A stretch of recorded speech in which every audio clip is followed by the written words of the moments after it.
Here we go. All right. And then I'm going to check and make sure that it is actually working. Yeah. Here we go. There it is. Very good. Okay. Looks awesome. Okay. So, hello, YouTube. Oh, and now it's doing there. Okay. Hopefully it's stabilizing. It was like flashing back and forth. Looks good. Yeah. So we're here to record our new podcast episode for this month. Amber Cook and I are here, and we're just kind of getting this thing rolling. We're doing a little testing to make sure that everything looks good. And I know that on YouTube, as we're live streaming this, there is lag time.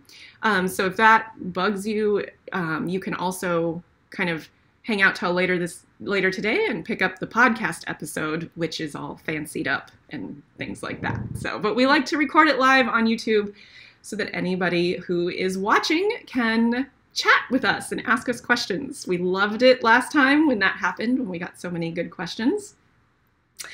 And so hopefully we'll remind you as people jump on. It looks like we have a couple people jumping on now. That one in addition to us, it looks like.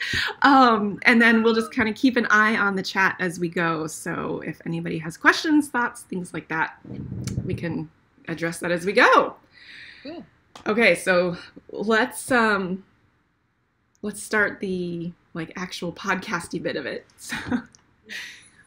So welcome to our podcast. I'm Isabel Spradlin of Your Massage Practice, and of course I am here with Amber Cook of healingways.com. And today we are talking about what Amber calls customer service and what I call client relationships. Of course, it's all the same thing. It's all part of the same body of work as we are growing our practice. We have a lot of thoughts to share, and we just had our first chat hello from Jackie. She says, I love you girls. Yay, thank you so much. It's so good to see you here. Thanks for being here, Jackie. Thanks, Jackie. Yeah. So, Amber, I know you have big thoughts on this today. Do you want to just kind of jump into this? Yeah, sure. So, yeah, like you said, I have big thoughts on what I call customer service. Mm-hmm. I really, truly am sad to see that so many practitioners who are just amazing at what they do, just, kind of miss it on the customer service or client relations piece of it. It's just, it's really unfortunate, and it can actually, I believe, make or break your practice for sure. Because people don't just come to us for the work we do, right? You would agree with that, Isabel? It's definitely our personality and the way we treat them outside of the actual treatment. Mm-hmm. So I like to just say, be professional. And that is just wide open, huge, right? That could just mean so many different things. It could be interpreted so many different ways. But professional with high integrity, I guess. Have high integrity. And some things that I put under, when you say, what does professional mean? The top one is to be on time, right? Be early if you have to. And I know this could be a challenge for some people because for whatever reason, as soon as I became a massage therapist a long time ago, I used to be really early to things. And then I myself found that it was easy to be a little laxed on that in the beginning. So be on time. There's nothing worse than being on time for your appointment and then having the person you're going to be seeing be late, right? Waiting and waiting. I mean, that's just bad. So if you're like me, I think what I like to do is think of my appointments earlier than they actually are. And I know that just seems silly, but it works for me. And that way I am able to be on time to all my clients. I schedule enough time between their appointments so I'm not running over into their time. So yeah, that's the first one. So that's a huge one. And I think that there is a lot to bring out in this. So I actually did for my membership blog posts, I did one not too long ago about exactly this topic. And I actually have a little bit different take on it. So I'm going to throw it out there and you tell me what you think, Amber. One of the things that I talked about in that particular blog post is that consistency is what clients respond to. Mm-hmm. And I am definitely the on-time person. Like if I'm running even a minute or two behind, that super stresses me out. So I make sure that I am on time. And yet I know that this isn't the case for everybody. And this, of course, can be a growing edge. If you want this to be a growing edge, let it be a growing edge because it does matter to clients that you're on time. Except if your clients are not on-time people either. And this is a real thing, right? Like we all have our people that we resonate with, and sometimes not on-time people really resonate with other not on-time people. And so one of the things that I think is important, and where I deviate a little bit from this is, yes, I do think it is absolutely essential that you run your practice consistently. And if you are going to be on time, if you're going to commit to being on time, then you need to commit to being on time, period. Yeah. If you know that not in a million years is that going to work for you, then don't fight it, but talk to your clients about it. Be consistent. Okay. Set this expectation with your clients, because if you are what I call a flake, and I don't mean that in a judgy way, I just mean like, you know, like I'm really tend to be a more straight-edged person, and I don't think that's any better than being a quote-unquote flake. It's just like a different way of being in the world, right? And it comes with its own set of problems. But anyway, if you're going to be kind of more towards the flakier end of the spectrum, then tell your clients up front. I tend to run a few minutes late. This is not, I am so excited to be working with you. I just know that I struggle to stay on time. Please build that into your schedule when you are scheduling with me, because I want you to have your full table time. And if I am running 10 minutes late, then we will go 10 minutes over in order to accommodate for that. So I hope that works for you. Please tell me if that doesn't work for you, and I will schedule you first client of the day or whatever it is to make sure that you are taken care of in your needs as well, because it's important for me to be here for you. And it's also important for me to be honest about the fact that sometimes my tendency is for time to be a little more fluid. Mm-hmm. And so, you know, I have definitely gone to therapists in the past who do not adhere to my ideas of timeliness. And I, you know, like one day I ended up sitting on the curb waiting for my therapist to show up, and she showed up exactly the time that our session was supposed to start, but I knew that she would be there eventually. So did I love sitting on that curb? No, but I loved being on her table, and I knew she wasn't just going to no-show on me. Yeah.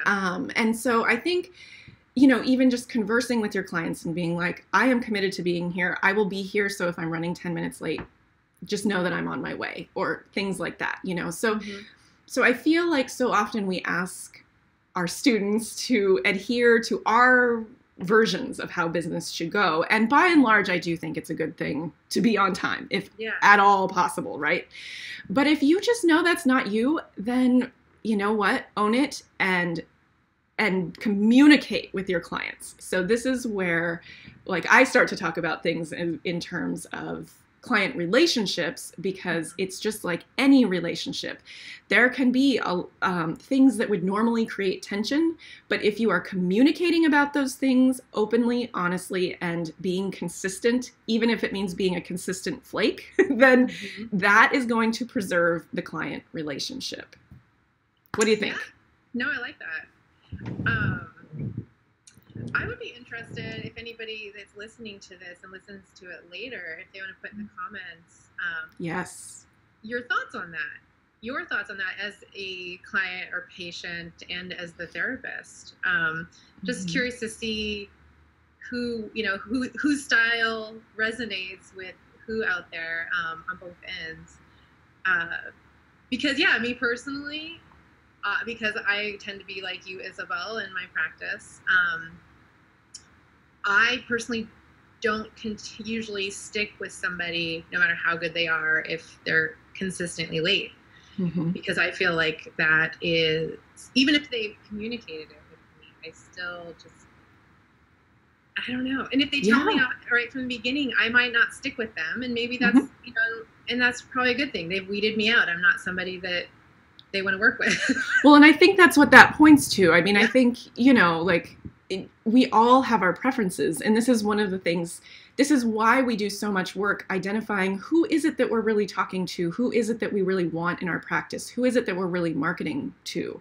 You know, and this can be part of it. How you manage your practice is part of who your audience is, right? So if you're not an on-time person and you just kind of feel like you're never going to be an on-time person, then don't try to bring people who need to be on time into your practice. Bring the people in who are closer to your sense of time and how you move through time, right? Like, and that will ease a lot of tension and worry and stress over time if your people are okay with that, right? Or they love it. Maybe they love it that you're on the same time schedule, but if you schedule an appointment for 10, you both know it's really like 10:15, you know?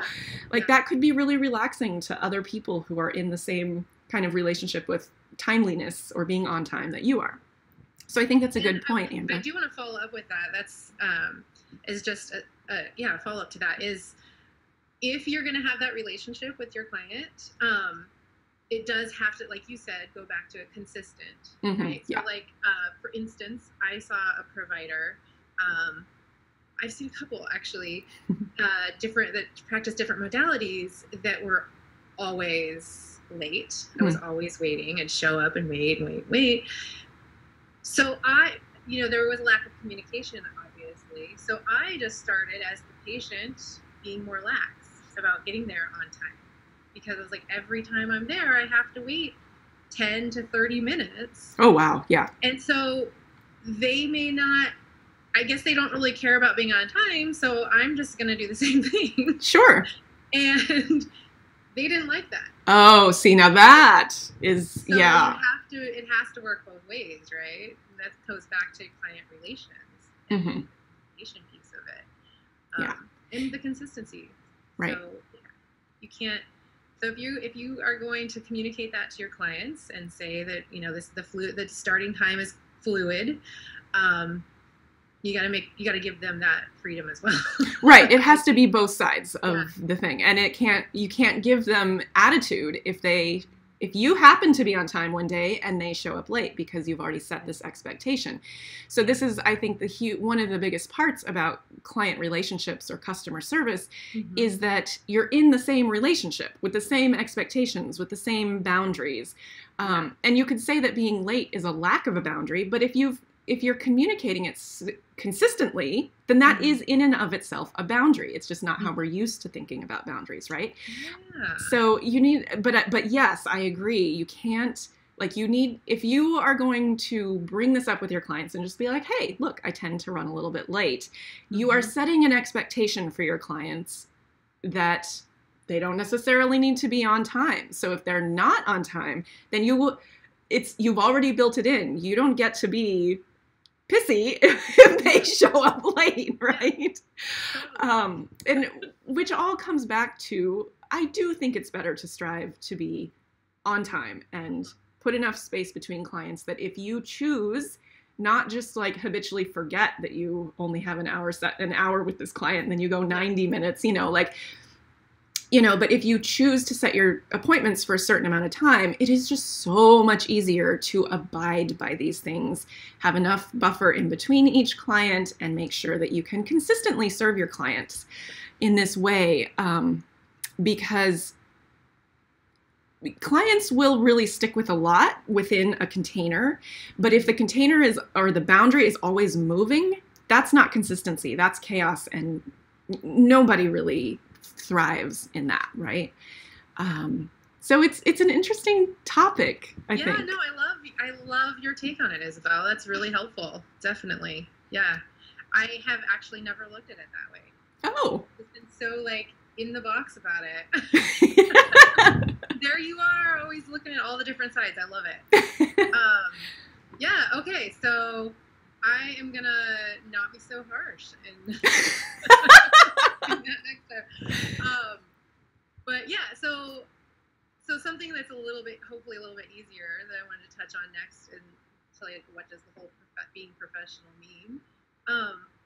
Smile and be friendly with all of your interactions. Whether that, let them feel that through the email and through in the tone of your voice when you're talking on the phone.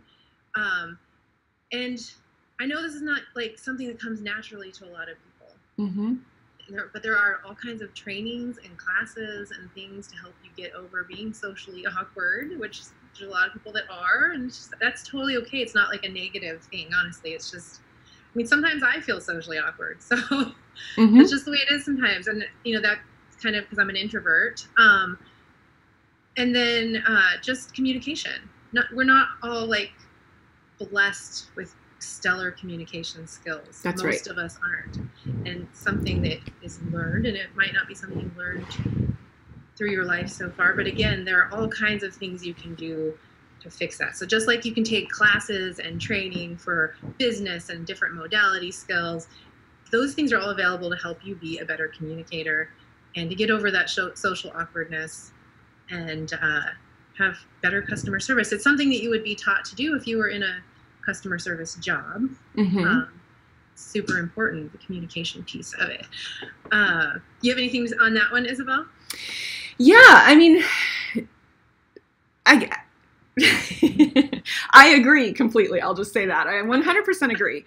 And I think we want to be careful here because, the reality is that in our industry in massage therapy, the majority of us, maybe not even the vast majority of us, but the majority of us are women.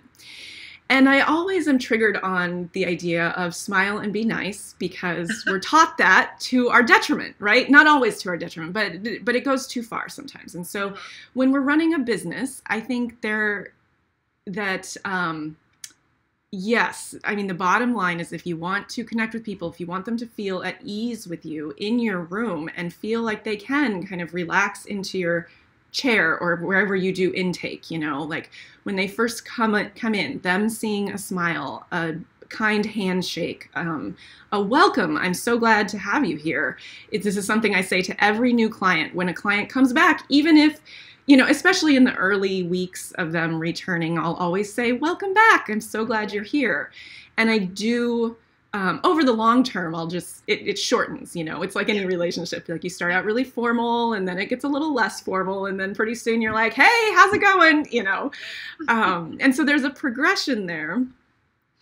And what I don't want, like I said, I 100% agree. We need the smile and we need the welcoming energy. And I want to be careful that that's genuine, like that it's really about building relationships. So, my father died of cancer. It was a horrible death in the 3rd or 4th year of my practice. I can't remember. And I was really run down and I was really struggling. And this was my full-time job. My practice was my full-time job. I had to keep it going for the entire year and a half that my father was dying, right? And clients knew this because I was having to travel a lot and back and forth. And I decided to tell them briefly why. My father's ill. I'm going to be gone this week, gone that week. Please schedule yourselves accordingly, etc. And so they would come in and ask me, knowing full well that I had this huge, massive, grief-ridden thing happening in my life. They'd say, how are you doing? And they care. They're not just being like nosy, they care about you. A lot of them were seeing me weekly or bi-weekly, which is oftentimes more than we see our friends, right? And so even in those moments, I would kind of take a breath, and while there wasn't a smile plastered on my face, there definitely was a sense of like, oh, thank you so much for asking. I'm hanging in there. And then immediately turn it back to them. How are you doing? How has this time between our sessions been, right? So I think I'm saying all of this because I want to bring out that the relationship piece of it, but it's also a very specific kind of relationship.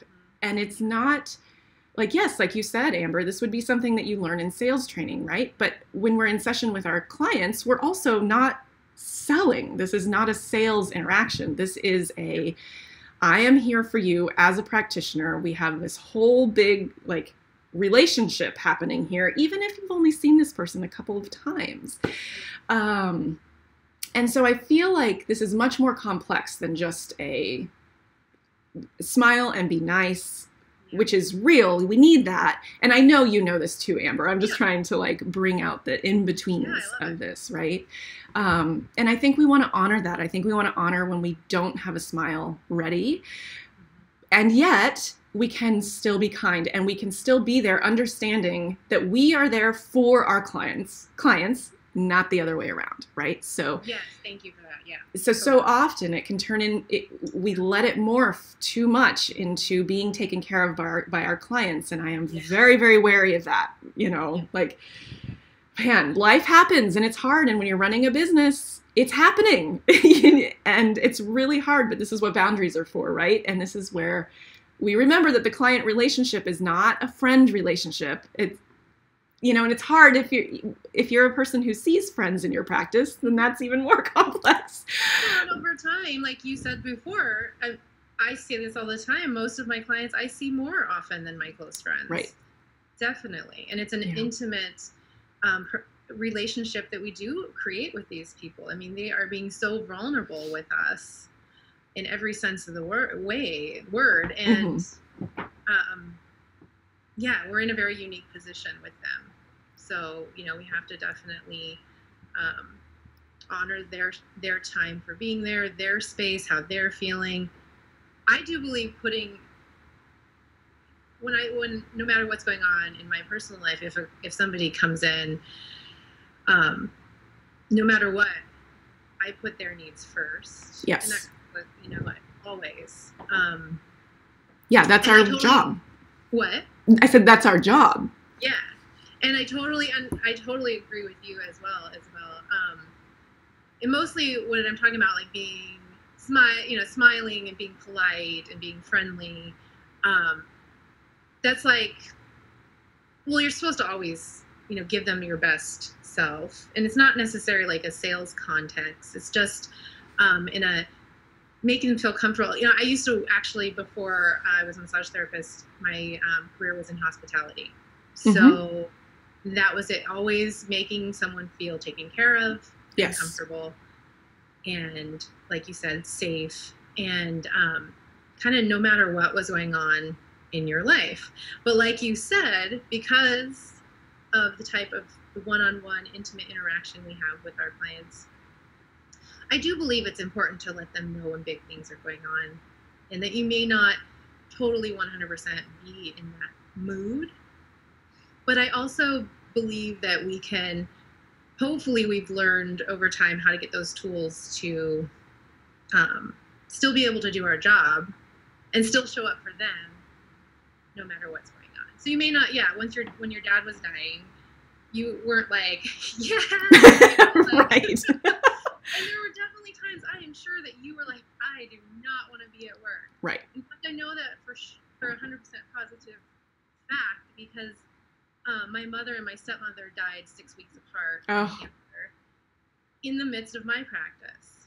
My brother died a year after my practice. So, and I had to continue to go about taking care of my clients through those things. So I know what you're saying is exactly true. And that but if you were going to see a brand new client during that time, right, would you have? That's right. That's an excellent question. Yeah, because I don't recall. I don't think I took new clients during those times in my life, because a new client's not going to show. You know, you're not going to be able to do that with a brand new client. Right. You're going to be able to walk in. You're going to be like, "Welcome. Thank you for being here. I'm sorry, but I'm going through a major tragedy right now." That's right. That's right. You can't just, But I'm going to be here for you. I promise. Yeah, it's a weird way to kick off a relationship, right? And it is something to think about, you know? Like, I hadn't considered, I hadn't really thought about, like, I'm sure I had at least a couple new clients. Did you? I had to have. It took my dad was sick for 1.5 years. And towards the very end, I don't think I had any new clients coming in. But during the year preceding that, you know, it was definitely, I had to be taking on new clients because I was still running my business, you know, and I think I probably did just grind it out and really plaster that smile on. I'm sure I did because I wanted my clients. It's like an outward marker. That smile is an outward marker of I am here for you. Like I am checking my stuff at the door as much as I can, recognizing that I'm human, that I am not just a silo. Like I will never be an emotional silo, but like I am going to be exhausted at the end of this session because I'm so boundaried, right? And you go into it knowing like, yeah, it is more exhausting to really hold those boundaries and not dump all of your stuff all over your clients and still be present for them. And it is doable. And yeah, I think it's one of those realities of like our work is work, right? We're excited because we're going to be talking about that issue next time, next month. Yeah, so exactly. And this goes back to self-care as well. Yes. Right? In those times when we are going through tough things, and it might just even be like a really bad night's sleep. I mean, or we just got done having an illness, or we're just not always. We have a little injury. Our shoulder's not feeling awesome. We're not going to share all these things with our clients. Exactly. But hopefully, that goes back to stellar self-care. I mean, it is a requirement to be a practitioner of any type of modality. Stellar self-care. And that goes to physical and mental and spiritual, the whole holistic self-care. So if you are going through something that's making it hard for you to show up and present the smile and the friendliness, there's lots of help out there. Just get a counselor, get some kind of healing that will help you get through that so you can continue to take care of your clients, because you might be going through something. What if they come in and someone, their father's dying of cancer. They're there hoping to get heal, and maybe the healing comes from you guys can relate and discuss, kind of discuss what's going on, but they're just kind of coming there as an escape and a healing. Like they're in the midst of, I know when I was getting massage frequently, when I was going through all those different things also in my life, sometimes I would just lay on the table and be in tears, or, because your body, we store all that stuff. So things would be coming out and I would cry, or I'm not someone who likes to talk a lot when I'm getting massage, but I would just sometimes start talking about, they'd ask how I was and I would just be honest. And had my massage therapist not been greeting me with a smile or making me feel super welcome and taken care of because she was dealing with her own stuff and it was very obvious, right, it would have really taken away from the experience. So and go ahead. But I also agree with Isabel, especially if it's this will go back to just communication. It is totally cool to tell your clients what's going on in your life, like as a blanket. You're welcome to divulge as much information or not, just depends on your comfort level, and tell them like, I'm going through whatever it is. For my mother, it was about a year, 9 months, and I was having to travel a lot. And so like Isabel, I did the same thing. Like I was honest with them and told them what was going on. But I would also assure them that I was seeking counseling and self-care and just taking better care of myself, and that they would have ample notice if things, if I needed to leave or if I need to reschedule them, and that I would work with them. And if there was ever a time that I felt like I couldn't give them my best, I would reschedule their massage. Right. It comes back to communication. It does. And that gets really tricky with, I think of this in terms of short-term revenue versus long-term revenue, because the short-term, if you are so devastated or injured, I also have went through a period of time where my autoimmune disease, my rheumatoid arthritis got so bad I was walking with a cane. My clients would come in and see me with a cane, right? Some of them were like, oh, you're using all of your resources. How wonderful. And then they'd be like, oh, looking for their massage. And then others would come in and they'd be like, should we be doing this? Right? Because when you see your massage therapist, it's like, hey, like that's not super reassuring. And it does take extra effort to be like, actually, yes, if I didn't feel like I could meet your needs, I certainly would just reschedule you. But you still have to deliver, right? So if you're like moving around the table and you really can't work on them, then that's a problem and you need to really take a look at that. But when you're growing a business, like these things that interrupt potentially your ability to do your work, you need to look at it in terms of, okay, if I can't work today, either for emotional or physical reasons, like I really cannot. It's not just that I'm tired and don't want to, it's that this is not a good situation. Can't do it. Need to reschedule these clients. Okay.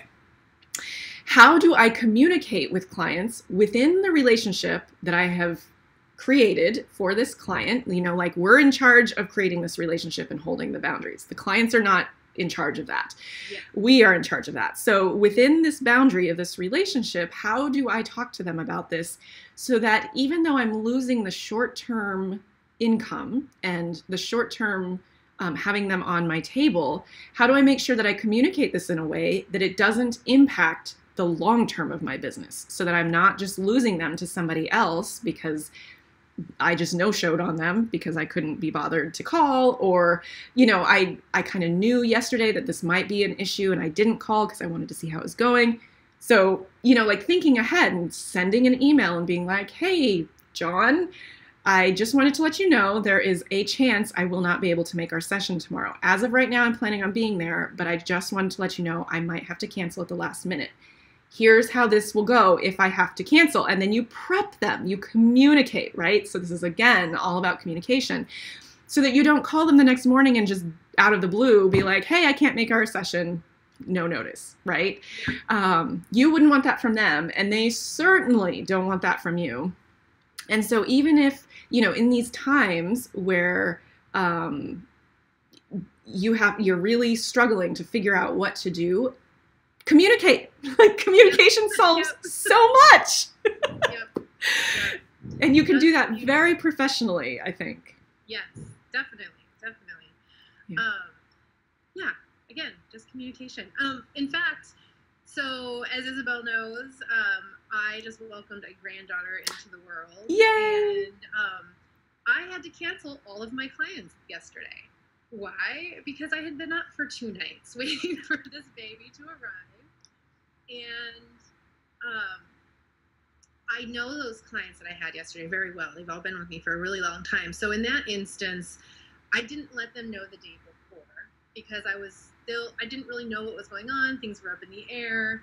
And it wasn't until she was born at 5 o'clock in the morning yesterday, and after the excitement had worn off, I went, oh my God, I'm not going to be able to give my clients the best, no matter how much coffee I drink. Yeah. I just can't do it. And instantly just, got a hold of my first 2 clients and just said what was going on. Just, it is what it is. Yeah. And this will lead to something else here in a minute. And then my last client, I said, this is what's going on. I'm headed home to take a nap. I will let you know if I can. Is there a possibility you can come in tomorrow? Because I might not be able to make it. We'll just see how I feel after my nap. She was, again, just total transparent communication. And these are longtime clients, so I might be worded a little bit different if these. Yeah, absolutely. Newer clients, and if they were newer clients, I might have just the day before, like Isabel said, just said this is what's going on, and not even try. Honestly, right. Just reschedule them. Yeah. But so like, okay, so this is going on to my next part of professionalism, and that's to be flexible within reason. And I am totally one for setting your massage schedule that works for your practice and for your clients, and sticking to your workday. But I do also believe in being flexible, especially when it's your fault, right? So like, it was me canceling on these people. So guess who's going to work today after this? Me. Right. I don't normally do massage on Friday. I'm lucky enough to have my own office, so I have the freedom to go in and do that. But yeah, I don't work Fridays doing massage. But I'm going in today because I had to cancel on everybody yesterday. And so I'm not making, and I book out really far in advance. And even if I didn't, I'm not making them wait till next week. I'm not making them wait weeks out. I'm going to make up the time. So how do you handle that, Isabel, if you have to cancel on your clients for something? Or... Yeah, especially if it's last minute, I will do everything in my power to get them in within the next couple of days, if possible. I'm sure it's like you. A lot of my clients, you know, especially if they're on a weekly schedule, they already have their next week and week after that scheduled. And so sometimes they will just choose to be like, oh, you know, it's not that big of a deal. I'll just wait till my next appointment. And then, like, easy, right? But yeah, I mean, the other reality is that a lot of my clients are here for pain-related purposes, and they do want to be in to see me like the next thing possible. And yeah, you know, if it makes for a really long day the next day, then it just makes for a really long day the next day, which also brings up, you know, like I am really careful about when I allow myself to reschedule clients, to cancel on clients, essentially. Like it rarely happens for exactly this reason.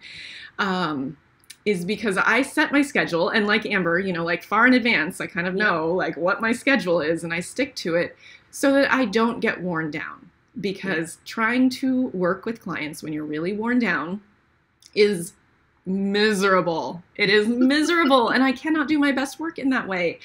And so I really try to limit the number of times that I do this. So if I'm just like grumpy and having a bad day and don't really want to work on clients, to me, that is not a reason to cancel.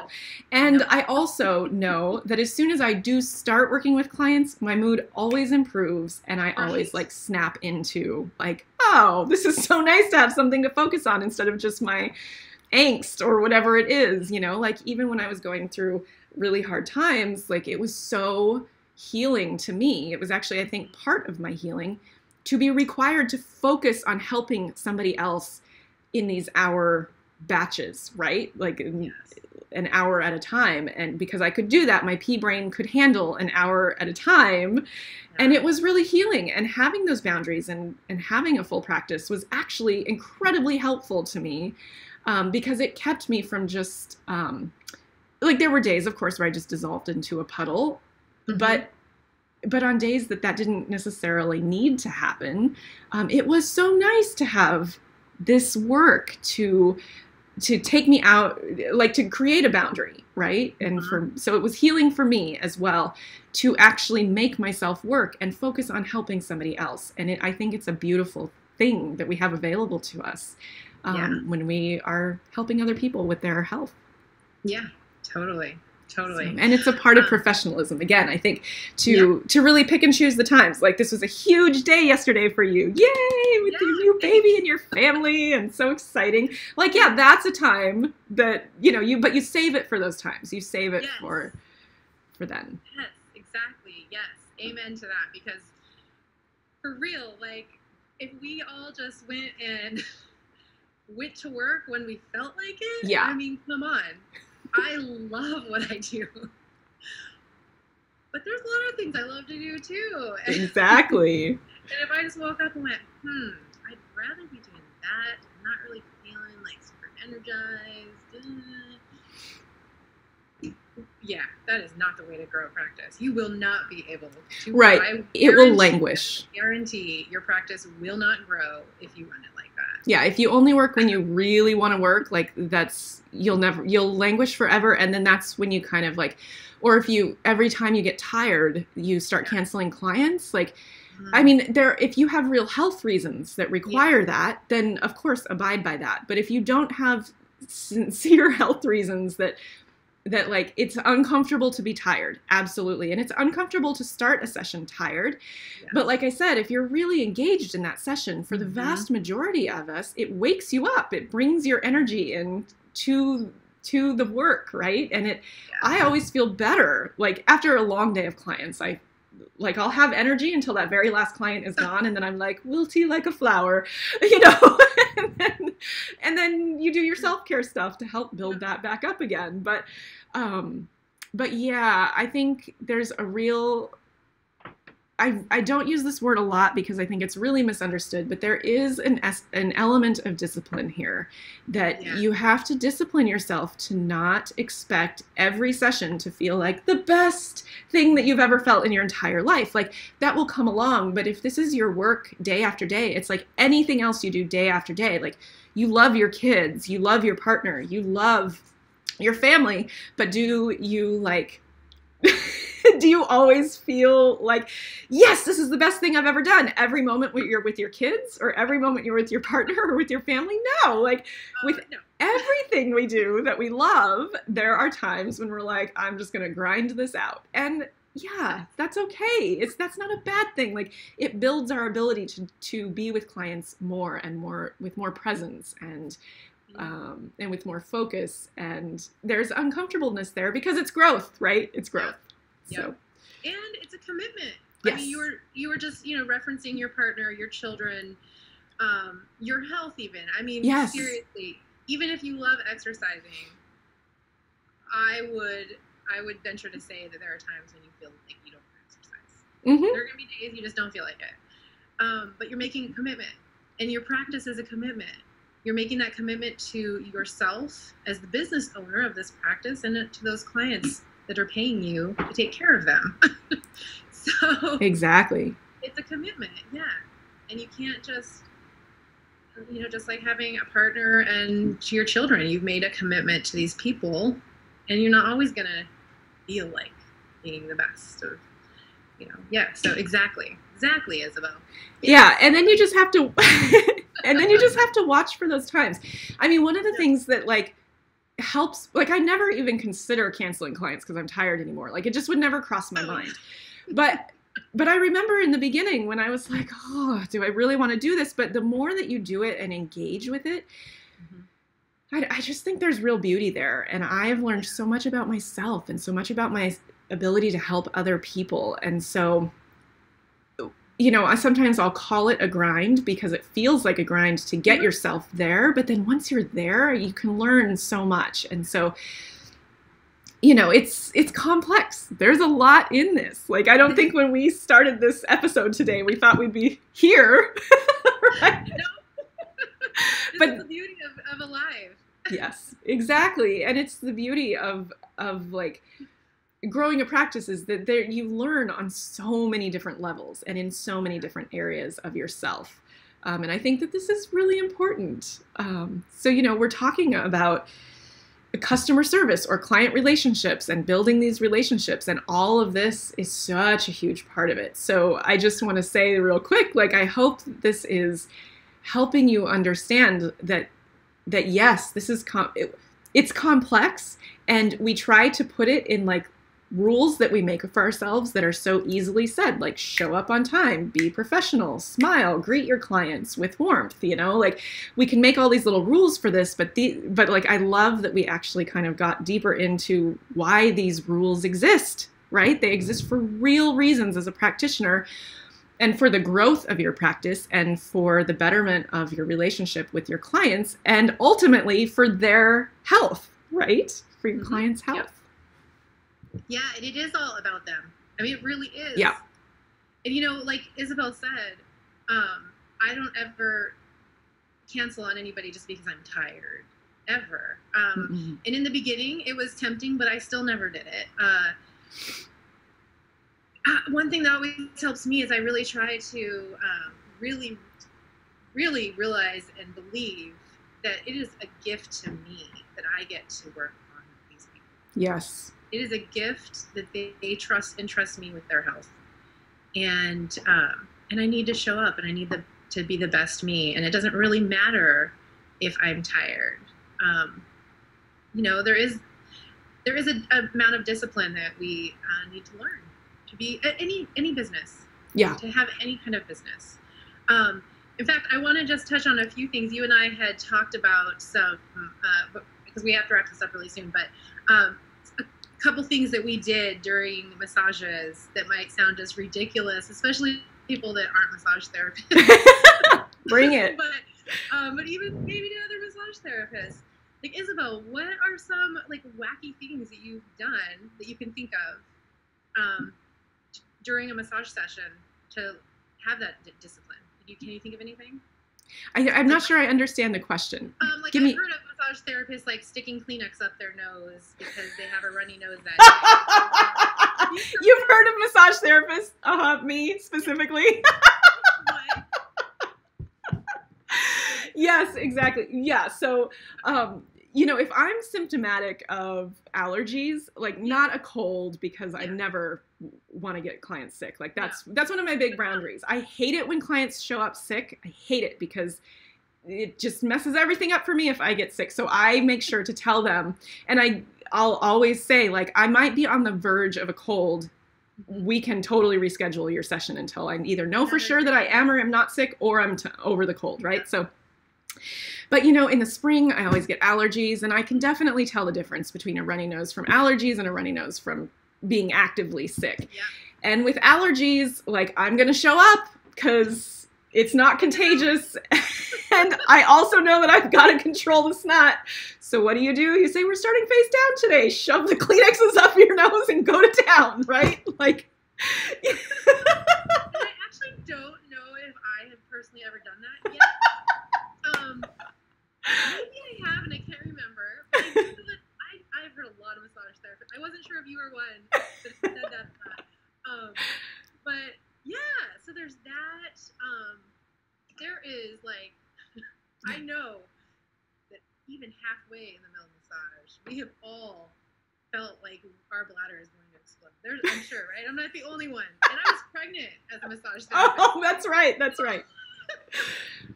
And it may not be the healthiest thing. I'm not saying abuse your bodies for this profession. It's okay to hold it for a little bit. It is. I once had a massage therapist stop in the middle of massage and say she had to go to the restroom because she had to pee so bad. And I'm like, okay. I mean, instantly, I did not, and I laid there on the table waiting for her to go pee. I mean, that was really not cool as the person on the table.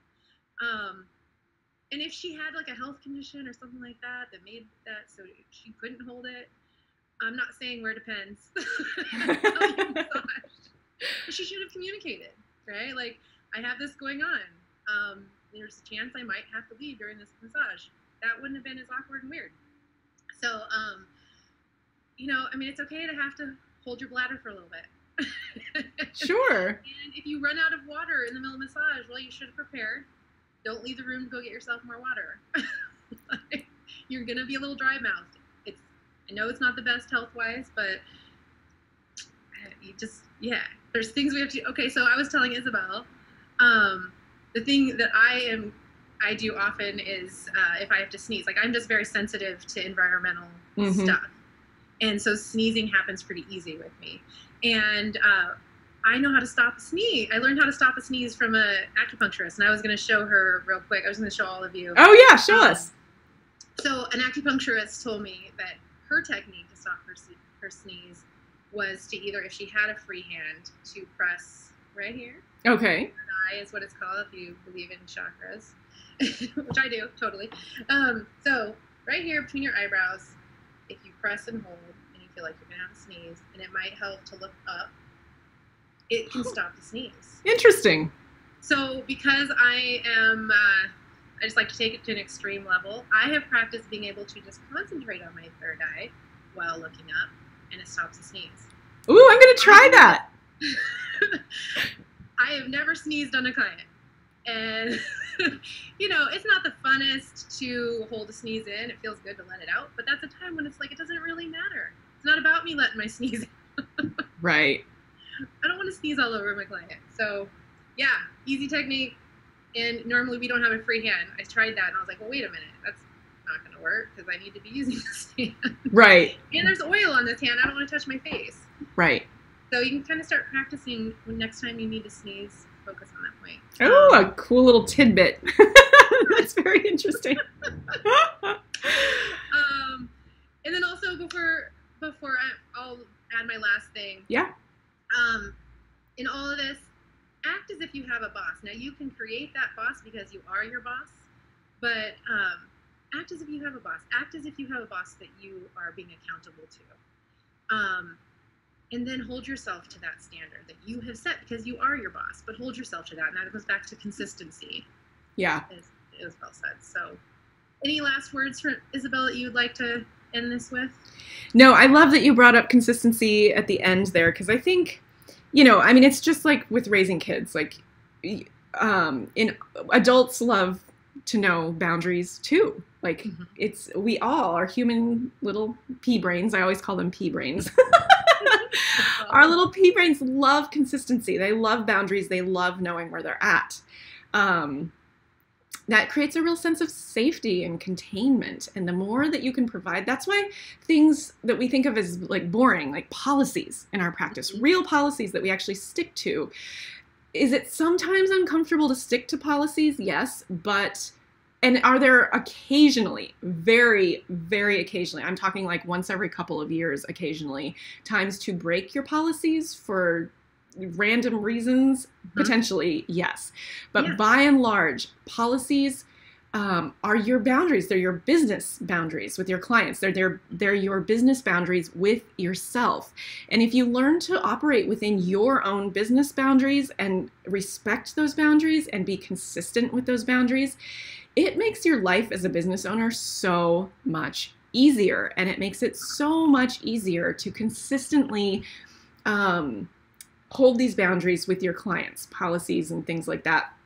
And that is what builds the relationship. Your consistency with your own boundaries, whether it's with yourself or with your clients or your business with your clients, it's all contributing to the long-term viability of your relationships with your clients. And that's what we need for a full practice. Because the churn of having to constantly bring in new clients is exhausting. You have to be able to retain clients at a very high rate over the long run. And what allows that to happen is the stuff that we've talked about today. So we talked about some of the harder parts of that, which I'm so glad, because so few people talk about the kind of the real down and dirty realities of what it means to offer real customer service or real client relationship.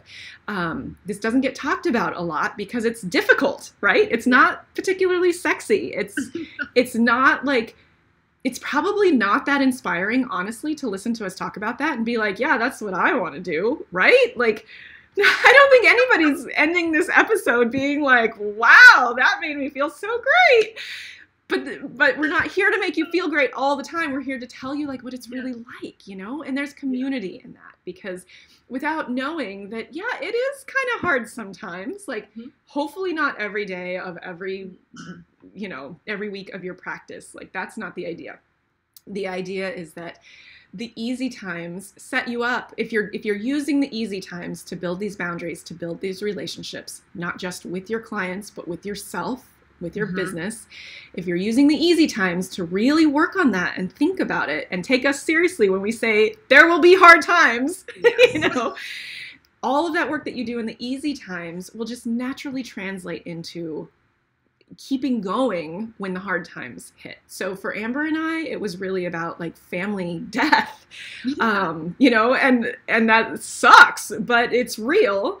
Yours might be a really gnarly breakup. Yours might be something to do with your kids. Like maybe your kid gets really ill or something. And, like life happens, like it just happens. And the more that you use the easy times to set up your practice in a way that can handle this stuff, it's so much better for your practice in the long run. Because you really can. Amber and I are living examples that you can make it through those really gnarly times with a full practice on the other side, right? You don't have to lose your practice because hard stuff comes up. So, and that's what this really today I feel like is about. And obviously there's still so much more we could talk about in terms of customer service and client relationships. Like this is such a deep issue. We can come back to it. And we can come back to it. And do another different side of it. Yeah, totally. Because there's so many different sides to it. Oh, there's so many different sides of it. And aspects. Yeah, and we kind of talked about the harder stuff today, but there are really fun parts of it too. And but of course, as always, we really want to get you thinking about this so that it doesn't come as a total shock when you're growing your practice, and so that you feel like you have community and you're not alone in all of these experiences. Yeah, exactly. And so, the next month, what are we going to be chatting about? Next month. We might want to think about this a little bit because today turned out to be a little heavier than I think we were expecting. I know, right? But right now it's looking like we're going to talk about kind of the idea that it is actual work to build a practice, there's so much beauty and inspiration in the magical thinking of if I want it enough, or if I align myself correctly, or if I attract such and such, like that my practice will just happen. And sometimes once in a great while that happens, but the reality is that it's work to build a practice, and there's a lot that you can do to keep yourself not just going, but going with gusto, right, during the work of it. And so I think we really want to talk about, if not this coming time, we can kind of regroup and see what we think. But right now it's looking like we're going to talk about the work of the actual work of building a practice, and kind of taking it out of that magical thinking realm and really putting it into the context of like, okay, this is a job. How do we handle this, right? Yeah. I think that'll be a good follow-up. If anyone disagrees, you guys can leave a comment. Let us know. Give us some comments. Give us some feedback. If you think that one might be too heavy of a follow-up to today's, we have lots of topics that we are excited to discuss. So many. Yeah. So we could table that one for another time and and see what happens. But today was awesome. Yeah, I mean, I can't stress enough that this is big stuff, and it's real. It's like the reality of running a practice, of running a business. Isabel, would you have it any other way? Would you have any other type of business or exactly. Yeah. Me either. It's beautiful, amazing, wonderful. All those things in your personal life are going to happen no matter what career path you choose. That's right. Right? So this is still one of the best. It is one of the best careers I could have chosen for myself, for sure. Yeah. I'm sure you feel the same way. Yeah, absolutely. Yeah. Okay, well, we will see you all next time. Thank you for joining us. You can find Amber Amber Cook at Healing Ways, WAZE, healingways.com. And of course, yours truly, Isabel Spradlin at yourmassagepractice.com. I hope you all have a great rest of your... Oh, it's the weekend. Have a great weekend. Yeah. Okay, see you next month, first Friday of the month. Sounds good. Okay. Bye.